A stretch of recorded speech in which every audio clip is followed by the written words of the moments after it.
नमस्कार। रेडियो कार्यक्रम कृषि सरोकारमा सहकर्मी गोमा विशीसँगै म होम हरिको तपाईलाई हार्दिक स्वागत छ। तपाई यो कार्यक्रम प्रदेश नम्बर 5 भूमि व्यवस्था कृषि तथा सहकारी मन्त्रालय बुटवलको सहकार्यमा युथ मिडिया हबले उत्पादन गरेको हो।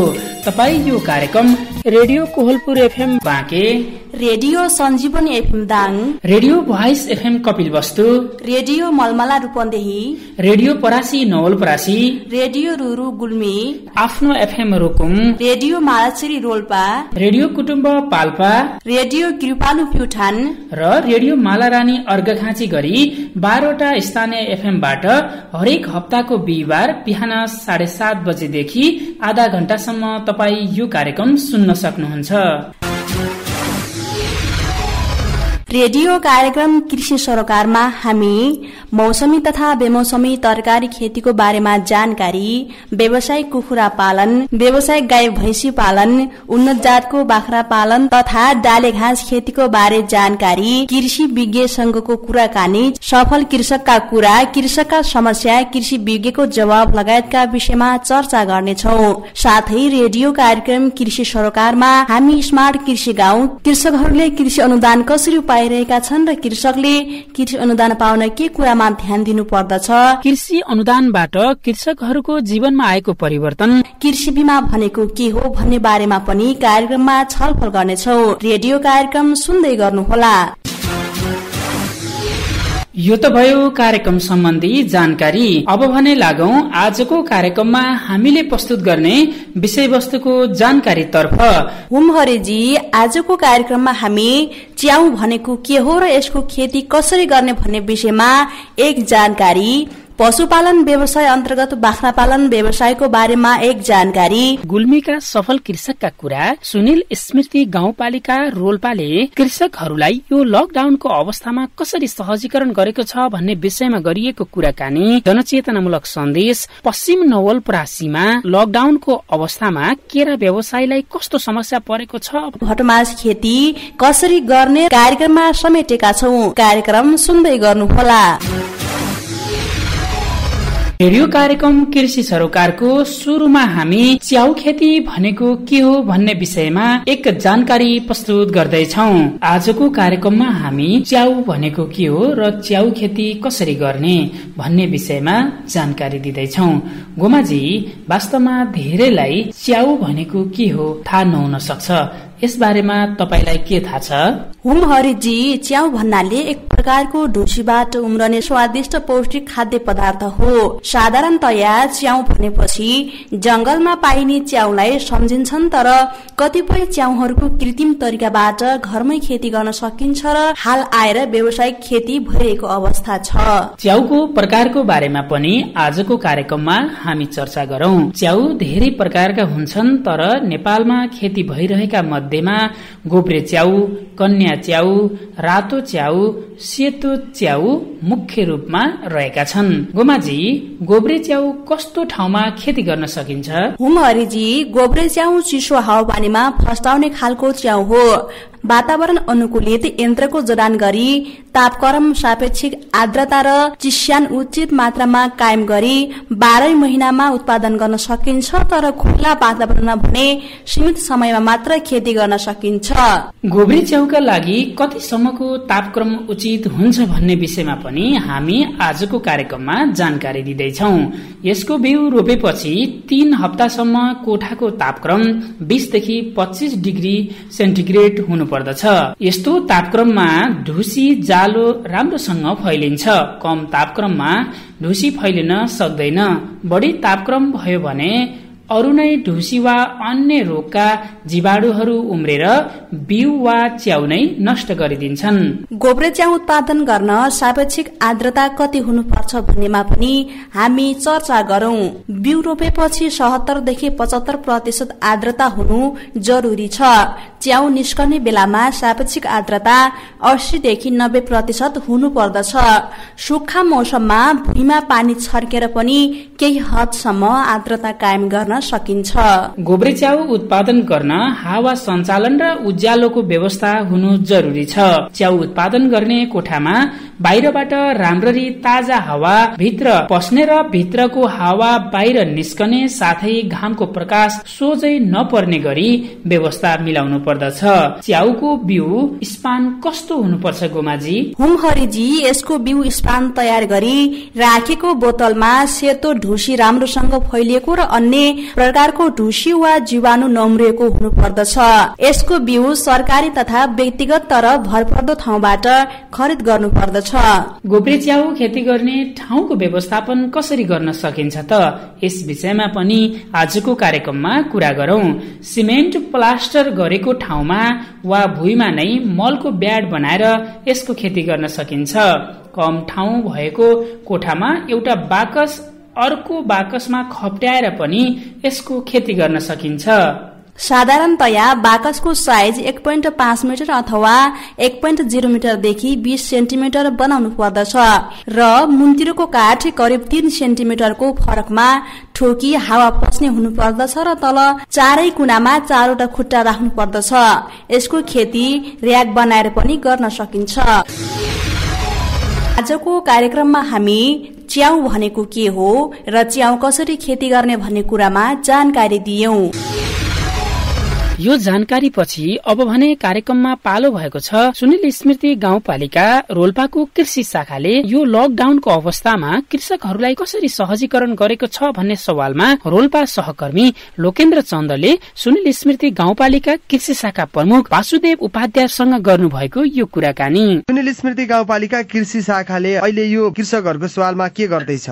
सुनिल स्मृति गाउँपालिकाले कृषकको सवालमा चाहिँ अहिले चाहिँ विश्वमा महामारी रूपमा फैलिरहेको कोरोना भाइरस कोभिड-19 विरुद्ध लकडाउनको अवस्था भएकोले हामीले चाहिँ त्यो जोखिमै मोलेर किसानहरूको घर दैलोमा बिउ बिजनको ढुवानी सहित जसमा धान र चाहिँ मकैको बिउहरू छ। मकैको बिउहरू उहाँ प्रत्येक 8 वडामा बिउ पुगिसकेको छ। त्यो बिउ किसानले सबैले पाउनेछन्। वडा अध्यक्षज्यूले त्यहाँको समूह सहकारी फर्महरू मार्फत सबै किसानहरूले पाउनेछन्। सुनिल स्मृति गाउँपालिका भरमा सुन्तला खेती गर्ने कृषकहरूको संख्या कति छ? सुनिल स्मृति गाउँपालिकामा 7 नम्बर वडा चाहिँ एउटा व्यावसायिक सुन्तला खेतीको लागि चाहिँ कार्यक्रम भइरहेको छ, जुन हाम्रो पकेट क्षेत्रको रूपमा पनि चिनिएको छ। पकेट क्षेत्रमा विशेष गरिकन अमिला जातका फलफुलहरू लगाइएका थिए, जसमा कागती र सुन्तला। प्रधानमन्त्री तथा मन्त्री परिषदको कार्यालय अन्तर्गत एक नेपाली एक फलफुल रोपण कार्यक्रम अन्तर्गत हामीले चाहिँ सुन्तला बालीलाई छानेर अलि जोड दिएका थियौँ, जसमा चाहिँ सुन्तला चाहिँ 5 देखि 7 हजारसम्म चाहिँ सुनिल स्मृति गाउँपालिका 7 नम्बर वडा तेबाङमा सुन्तलाको जुन पकेट क्षेत्रको रूपमा पनि रहेको छ।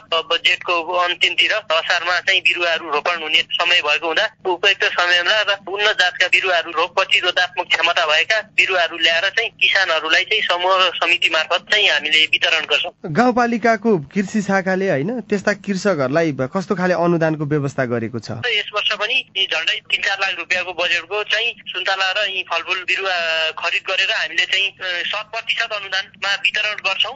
गत सालको जो बिरुवाहरू चाहिँ अनुगमन गरिएको थियो राम्रै भएको छ किसानहरूकोमा। अनि सुन्तला खेती गर्ने किसानहरूका कस्ता खालको समस्याहरू देखा परेको छ हैन? ती कृषकहरूले कस्ता समस्या भोग्दै आउनु भएको छ? अहिले समस्याहरू चाहिँ धेरै छन्।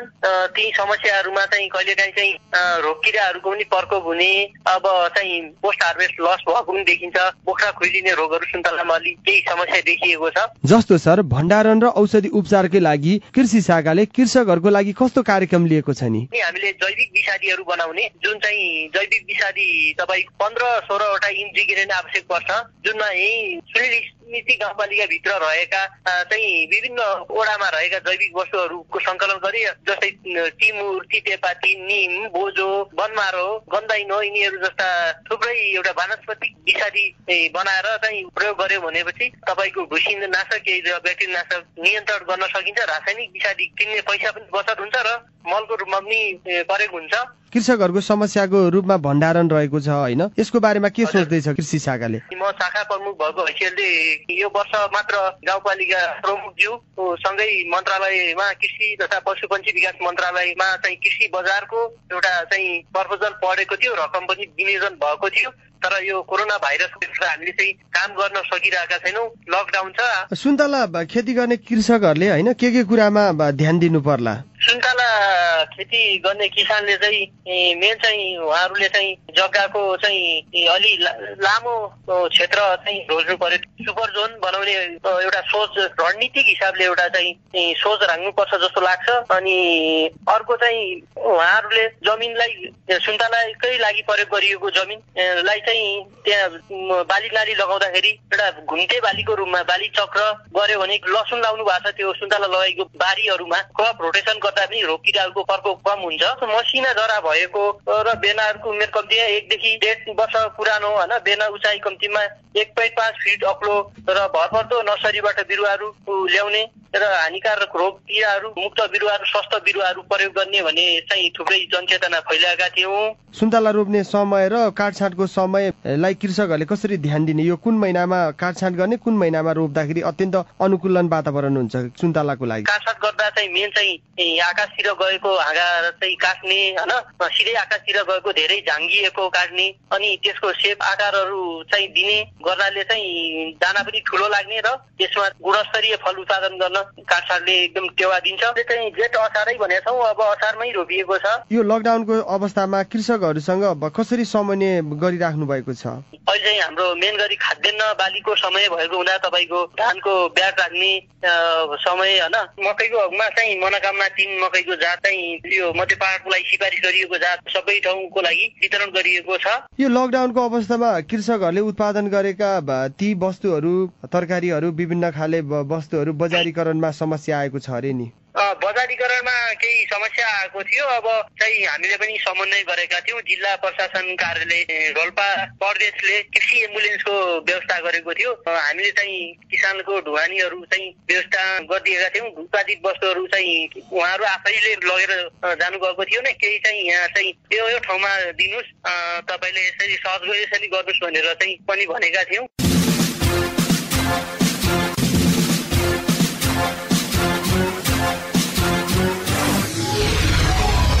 यो कुराकानी पछि रेडियो कार्यक्रम कृषि सरोकारमा तपाईलाई पुनः स्वागत छ। तपाई यो कार्यक्रम प्रदेश नम्बर 5 का 12वटा जिल्लाका 12वटा स्थानीय एफएम रेडियोबाट अहिले सुनिरहनु भएको छ। यदि तपाई इन्टरनेटको पहुँचमा हुनुहुन्छ भने तपाई यो कार्यक्रम युट्युब च्यानलमा युथ मिडिया हब क्लिक गरी रेडियो कार्यक्रम कृषि सरोकार सुन्न सक्नुहुन्छ। अब भने कार्यक्रममा पालो भएको छ पशुपालन व्यवसाय अन्तर्गत बाख्रा पालन व्यवसायको बारेमा एक जानकारी। पशुपालन व्यवसायमा बाख्रा पालन एक अभिन्न अंगको रूपमा सबै भौगोलिक क्षेत्रका कृषकहरूले अपनाएको पाइन्छ। यस व्यवसायलाई निर्वाहमुखी अवस्थाबाट व्यवसायीकरण गर्दै उपलब्ध साधन र स्रोतको समुचित प्रयोगबाट उत्पादन एवं उत्पादकत्व वृद्धि गरी उत्पादन लागत कम गर्नु तथा बजार व्यवस्थापन गर्नु नेपालको अवस्थामा प्रमुख चुनौतीहरू हुन्। बाख्रा व्यवसायको प्रमुख उद्देश्य मासु उत्पादन गर्नु रहे तापनि उच्च हिमाली क्षेत्रमा सामान ढुवानीको निम्ति समेत बाख्राहरू प्रयोग हुँदै आएका छन्। यसबाहेक बाख्राको छाला, रौं, पश्मिना र हड्डीबाट निर्मित विभिन्न सरसामानको उपयोग पनि भइरहेको छ। बाख्राको रौं, पश्मिना मुख्य च्याङ्ग्राको बहुमूल्य सामानको रूपमा निर्यात वस्तु रहेको छ। यो बाख्रा पालन सम्बन्धी जानकारी पछि अब भने कार्यक्रममा पालो भएको छ सफल कृषकका कुरा। सफल कृषकका कुरा स्तम्भमा गुल्मी जिल्लाको सत्यवती गाउँपालिका वडा नम्बर 1 अस्लेवाका सफल कृषक अर्जुन कनौजेसँग गरिएको यो छोटो कुराकानी। रेडियो कार्यक्रम कृषि सरोकारमा यहाँलाई स्वागत छ। नमस्कार। यो व्यावसायिक रूपमा कृषिमा लाग्नका लागि कसरी आकर्षित हुनुभयो? 2065 सालमा एसएलसी दिइसकेपछि कङ्ग्रेसबाट अस्लेवा आउँदै गर्दा जनआन्दोलनको कारण पैदल यात्रामा आउँदैदेखि त्यहाँ एउटा टनेलमा सरकारी खेती गरेको देखेर त्यो डाँडा खाइ नभएको ठाउँमा त काम गरेको देखेर प्रभावित भएरै आउँदै गर्दा अनि मैले अब गुरुको एउटा कम्पनी भन्नुपर्छ भनेर मैले 76 सालसम्म 14 वर्ष चाहिँ कृषि पेसामै लागेँ। जबकि म अहिले डिग्री गरेर अब प्रोफेसनल जब गर्ने बेलामा मैले अहिले कृषि कृषिलाई अलिक व्यावसायिक। विशेष गरी तपाईँ अन्तर्राष्ट्रिय स्तरको तालिममा पनि सहभागी भएको भन्ने खालको कुरा आएको थियो। कृषक भन्दा हामीलाई अपमान बोध गर्थे धेरैले। त्यति बेला मैले +2 गरेको थिएँ 64 दिनको कुरा। त्यति बेला मैले जिल्ला स्तरीय तालिम अनि अञ्चल स्तरीय तालिम र राष्ट्रिय स्तरका कृषि तालिमहरू पोखराका तालिमहरू लिँदै राष्ट्रिय स्तरबाट 2 जना मात्र सिलेक्सनमा गरेका थियौँ। चाइनाको सिचुवान स्थित अनुसन्धान विश्वविद्यालय भन्ने साइन्स एन्ड टेक्नोलोजीको फुडिङ प्रोसेसिङ अनि प्रोडक्सन सम्बन्धी Russia, China, Pakistan, Vietnam, Zambia लगायतका 11 देशका कृषिका अनुभवहरूसित आदान प्रदान गर्ने क्रममा म चाइनाको सिचुवान युनिभर्सिटीमा 11 देशकै नेतृत्व गर्ने अवसर पाएँ। गत असारको 6 गतेदेखि साउनको सम्झिन 20-22 गतेको बिचमा म 1.5 महिना ट्रेनिङ सहभागी भएर आएँ। मलाई अहिले गौरव लाग्यो। अनुभव आदान प्रदान गर्दा साँच्चीकै तपाईँलाई कस्तो फिल भयो? 17औं शताब्दीमा भएको फिलिङ भयो। त्यहाँ 7,000 गाई पाल्ने साथीहरू, 30,000 च्याङ्ग्रा पाल्नेहरू, 30 लाख कुखुरा पाल्ने साथीहरू सिलेक्सन गरेर आउनुभएको हुन्छ। र आउँदा त्यहाँ कृषि मन्त्रालयका सचिवहरू आउनुभएको हुन्छ बङ्गलादेशमा। तर म त्यहाँ जाँदा ठुलो किसान भएर गएँ। जबकि मेरो 100वटा बाख्रा थिए। त्यहाँ मलाई भन्नु पनि लाज लाग्यो सर। त्यहाँ पुरै टेक्निकल्ली प्रयोग भएको देख्दा हामी धेरै कष्ट भएको अनुभव भयो। र 62% किसान छौँ तर हाम्रो 80% खाद्यान्न बाहिरबाट आयात हुन्छ भन्दा त्यहाँका विद्यार्थी 35,000 विद्यार्थी हाँसेका छन्। अहिले विशेष गरी यहाँले मौसमी बेमौसमी तरकारीका अलावा कृषिसँग के कस्ता कामहरू गरिरहनु भएको छ? मेरो विशेष गरी बेमौसमी टमाटर खेती, सामूहिक रूपमा बाख्रा पाल्नको जुबाट गोबर बगाएको बिउ बेच्ने कार्यक्रम। विशेष गरी गुल्मीको हावापानी अनुसार गुल्मीमा सुन्तला त्यसपछि यहाँले गरिरहनु भएको केराको सम्भावना कतिको देखिँदो रहेछ? गुल्मी आफैमा नेपालभरि हुने हावापानी भएको जिल्ला हो। यो तल्लो खोला लाइन गोरियाको तेल भण्डारीको तेलको भागमा तराईको जस्तो हावापानी छ। 18 देखि 32-35 डिग्रीको। त्यहाँ धान, तरकारी, विभिन्न किसिमका मौसमी केरा लगायतका लहरे बालीहरू हुन्छ भने मध्य भागमा बाख्रा, पशुपालन, दुध उत्पादन, माथिको भागहरू अनि माथिल्लो बिचको रेन्जमा भेडा, च्याङ्ग्रा, सुन्तला, किवी, हाम्रो भाषीको सत्यवतीमा किवी लगायतका भएको कारणले धेरै भागमा पकेट क्षेत्रको रूपमा काम भइरहेको छ। तब गुल्मीको 79 गाविसमा 79वटा विशेषताका कामहरू भइरहेका छन्। गुल्मीमा पकेट क्षेत्रका रूपमा सञ्चालनमा भएका सत्यवती गाउँपालिका भित्र के छ त्यस्तो पकेट क्षेत्रका रूपमा विस्तार गरिएका योजनाहरू? 4वटा पकेट क्षेत्रको रूपमा सत्यवतीमा भएको छ। तल्लो बेजमा खाद्य पकेट क्षेत्र र दुधको लागि जस्तो दुध करिडोर भनेर चोरकाटेदेखि त्यहाँ हाम्रो 7 नम्बर वडाको चोरकाटेदेखि यो वाणिज्य सडक बेजलाई दुध करिडोर बनाएर त्यहाँ दुध उत्पादन गर्ने अनि मासुको लागि ब्रोइलर कुखुराहरू पाल्ने तिनी समूहहरू बनेका छन्। अनि तरकारीको लागि गुलुङपेले, भार्से, ज्वान, अस्लेवा लगायतका ठाउँहरूमा वर्गी तरकारी बालीको लागि पकेट समूहहरू बनाइएको छ। कृषि शाखासँग समन्वय गरेर तरकारी पकेट क्षेत्रहरू, टमाटरको पकेट क्षेत्र, काउली बाली पकेट क्षेत्र भनेर निःशुल्क बिउ अनि निःशुल्क प्रविधि हस्तान्तरणको कार्यक्रमहरू बनाइरहेका छौँ। गुल्मी नेपालको एउटा नमुना जिल्ला बनाउनको लागि म 12-13 वर्षमा प्रयत्न गरेको थिएँ। अहिले मलाई सफल भएको आभास छ। सत्यवतीको आत्मनिर्भरता साँच्चीकै अहिले कृषकहरूका तल्लो तहमा देखिएका समस्याहरू के छन्? सहकारी ब्याङ्कमा जाँदा पनि लोन नपाउने त्यो अवस्था छ। भएको उत्पादनहरू कोही ड्यामेज भएको छ सर, कोही ठाउँमा पुगिरहेको छैन। दलाल व्यापारीहरू मध्यस्थकर्ताको तबेदामा हामी छौँ सर। अनि सिंचाइको समस्या छन्। टनेलहरू दिँदाखेरि आफ्ना पहुँचवालाहरूलाई दिने, कृषि नगर्नेहरूलाई आधा ट्र्याक्टरहरू वितरण गर्ने, प्रदेश कृषि मन्त्रालयमा पुर्याइदिनु होला। किसानले दुःख गरेर निवेदनहरू पेश गर्छ, अनुदान दलालहरू लगेर खान्छन्, किसानले पाउन सन्देश जनता सामु पुर्याइदिनु होला। हजुरले जुन अवसर दिनुभयो त्यसमा आभारी छु सर। अत्यन्त व्यस्त समय उपलब्ध गराइदिनु भयो, यसलाई यहाँलाई धेरै धेरै धन्यवाद। अहिले भर्खर तपाईँ सुन्नुभयो गुल्मी जिल्लाको सत्यवती गाउँपालिका वडा नम्बर 1 अस्लेवाका सफल कृषक अर्जुन कनौजेसँग गरिएको कुराकानी। यो कुराकानी पछि रेडियो कार्यक्रम कृषि सरोकारमा तपाईलाई पुनः स्वागत छ। अब भने कार्यक्रममा अमृसो खेती गर्ने प्रविधिको बारेमा चर्चा गर्दैछौ। अमृसो स्थानीय रूपमा उपलब्ध हुने बहुवर्षीय बहुउपयोगी घाँस हो। यो घाँस एकपटक लगाएपछि 10 देखि 15 वर्षसम्म पनि हरियो घाँसको रूपमा लिन सकिन्छ। यसको फूलको टुप्पाबाट कुचो बनाइन्छ भने स्याउला गाई वस्तुको आहारको रूपमा प्रयोग गरिन्छ। साथै पशुले नखाने डाँठबाट उच्च कोटिको कागज बनाउन सकिन्छ। अमृसोको जरा माटोमा राम्ररी फैलिएर जाने भएकाले भू संरक्षणका लागि पनि यसको खेती उपयुक्त हुन्छ। यस घाँसमा क्याल्सियमको मात्रा प्रशस्त मात्रामा पाइने भएकाले दुधालु पशुमा देखिने सीता ज्वरो लाग्ने सम्भावना न्यून हुन्छ। बाख्राले पनि यो घाँस मन पराएर खाने गर्दछन्। गोमाजी, यो अमृसो घाँसको खेती र यसको प्रयोगपछि अब भने हामी पश्चिम नवलपरासीका कृषकहरूले लकडाउनको अवस्थामा केराको बजारीकरणमा देखिएको समस्याका विषयमा केन्द्रित रहेर पश्चिम नवलपरासी सहकर्मी विकास अधिकारीले नवलपरासी केरा उत्पादक संघका अध्यक्ष लक्खु प्रसाद यादवसँग गर्नुभएको यो कुराकानी। पश्चिम नवलपरासीमा केरा उत्पादक किसानहरूको अवस्था र केरा खेतीको अहिलेको अवस्था के छ, मौसम सँगै समग्र अवस्था बारे जानकारी गराउनुहोस् न। अहिलेको परिस्थितिमा सबभन्दा पहिले त हावाहुरी असिना पानीको मौसम छ। राज्यले पहिले नम्बरका बीमाको नीति अवलम्बन जुन गर्नुपर्ने हो परिमार्जन गरेर, त्यो परिमार्जन गरेर अहिलेसम्म बीमा हुन सकिराखेको छैन नवलपरासी जिल्लामा। पहिलो समस्या त हाम्रो किसानको यही हो, जसले गर्दा यो हावाहुरी पानीको मौसम आउँदाखेरि किसानहरू त्रसित भइराखेको छ। यस क्षेत्रका किसानहरूलाई जुन किसिमले एउटा केरा उत्पादन वृद्धिको लागि जुन किसिमको मल बिउ उपलब्ध गराउनु पर्ने हो, मल उपलब्ध हुन सकिराखेको छैन। अहिले केरा लगाउने बेला भएको छ, राज्यले यो क्षेत्रमा केराको बिरुवा उपलब्ध गराउन सकिराखेको छैन। हाल यहाँको नर्सरीहरूमा बिरुवा छैन। अहिले मोटामोटी 400 बिघा भन्दा माथि तयारी अवस्थामा केरा छ। केही केरा त नष्ट पनि हुन भइराखेको छ, तर 400 बिघामा जुन केरा तयारी छ, यो केरालाई नेपालका विभिन्न शहर, विभिन्न बजार, विभिन्न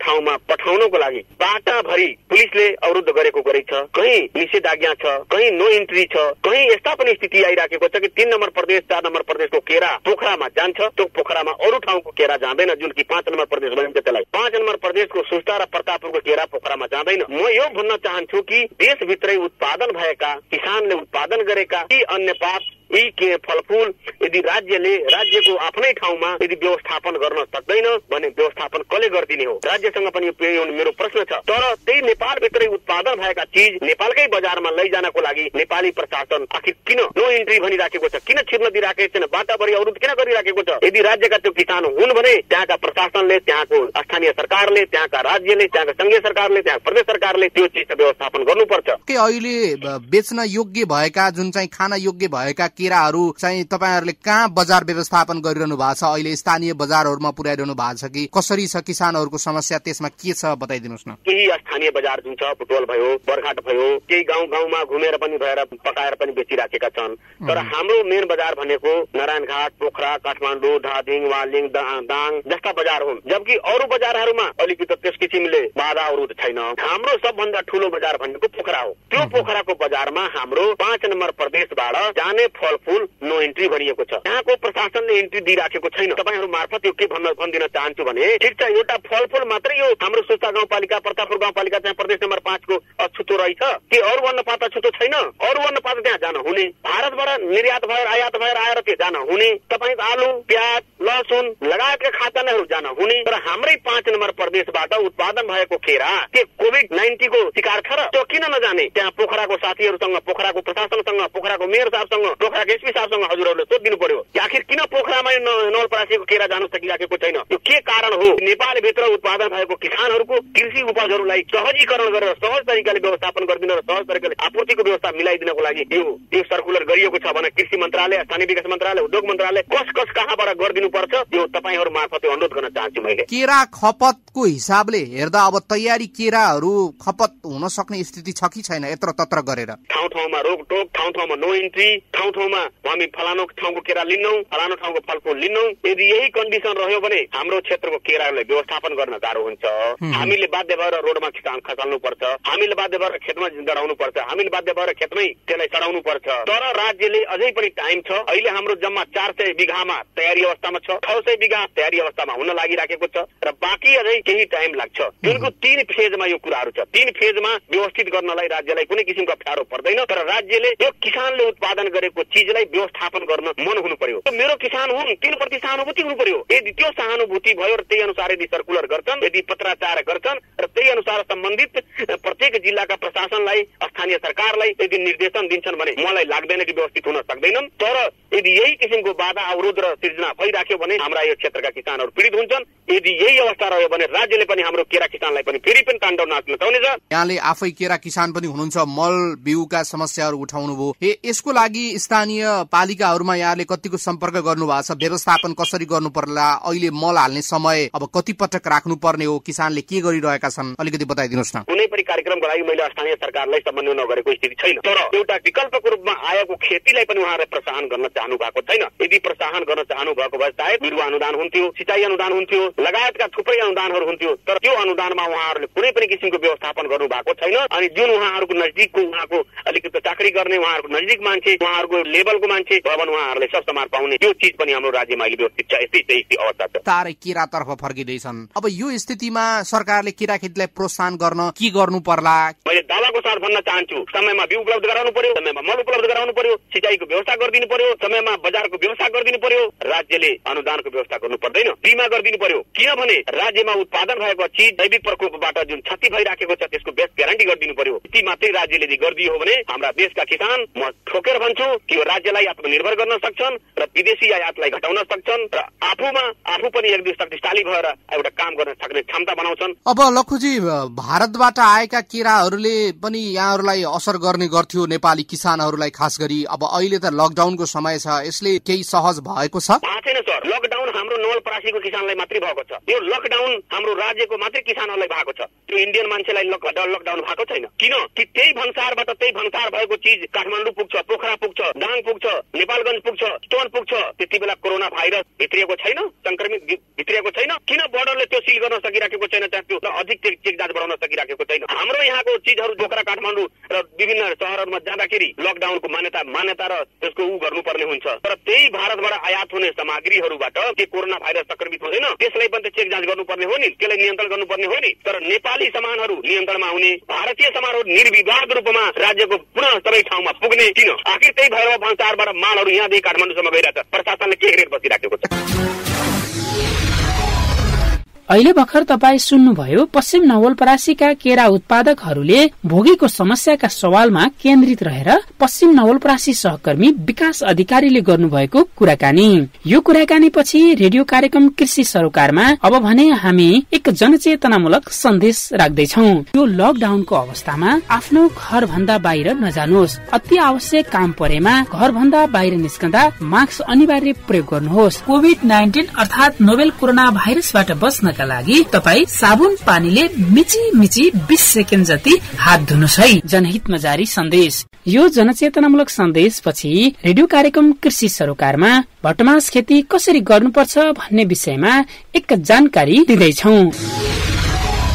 भटमास खेतीका लागि मलखादको प्रयोग कसरी गर्नुपर्छ गोमाजी? मकैसँग लगाउँदा भटमासका लागि छुट्टै मल प्रयोग गर्नु पर्दैन, तर एक्लो बालीका रूपमा लगाउँदा कम्पोस्ट मल एवं रासायनिक मल दुवै प्रयोग गर्नु पर्दछ। जमिन तयारी गर्दा गोबर कम्पोस्ट मल करिब 8 देखि 10 क्विन्टल प्रति रोपनीको दरले प्रयोग गर्नु पर्दछ।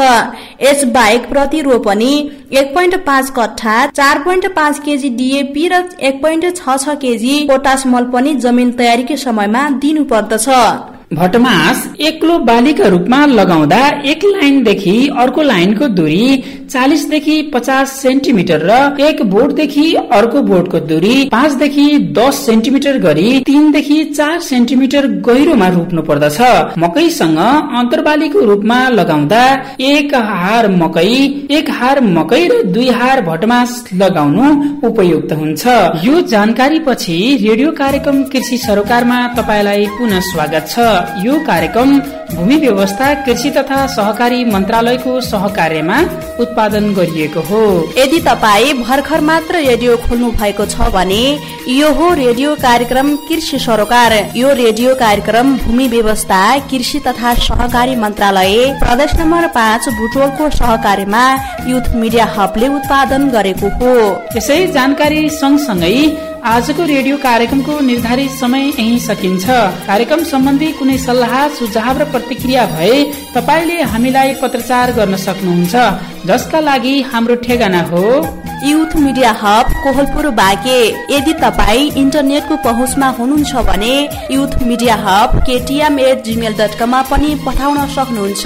अथवा तपाईका कुनै सल्लाह सुझाव र प्रतिक्रिया भए तपाईले हामीलाई 9851230977 मा सिधै सम्पर्क गरी प्रतिक्रिया दिन सक्नुहुनेछ। हवस् त, यसै ठेगाना सँगसँगै आजको कार्यक्रमको निर्धारित समय यही सकिन्छ। आगामी श्रृंखलामा पुनः भेट्ने बाचा सहित कार्यक्रम उत्पादन समूहका यादव सुवेदी, क्षितिज सिंह ठकुरी, प्रतिमा कडेल, गोमा बेसी र म हुम हरि भट्टराई बिदा हुन्छौ। जाँदा जाँदै एउटा सन्देश, व्यवसायिक कृषि, आर्थिक समृद्धि। नमस्कार।